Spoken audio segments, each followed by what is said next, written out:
kusoo dhawaada darsigeena kale waayo qaybtiisa labaad qaybta su'aalaha. Complete the sentences. Complete the sentences. Dhamaystir jumladaha. Jumladahan hoos ku qoran dhamaystir adigoo sawirkan fiirinayo. I eat with my dash. I eat with my dash. Waxaan ku cunaa. The right answer is jawaabta saxda waa I eat with my mouth. I eat with my mouth. Waxaan ku cunaa afkayga. Waxaan ku cunaa afkayga. Su'aasha xigto I walk with my dash. I walk with my dash. eber ayaan ku socdaa. Maxaa ku socotaa?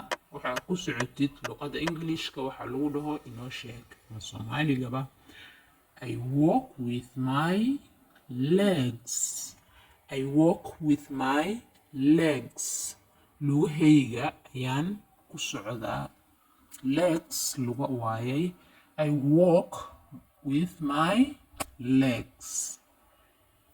Su'aasha xigto I hear with my dash. sawirka aa meesha ku aragtid Englishka maxaa lagu dhahaa cashir cusub mooho cashirkan camal hore usoo qaadanay. I hear with my waxaan ku maqlaa I hear with my ear. I hear with my ear. waxaan ku maqlaa dhegtayda.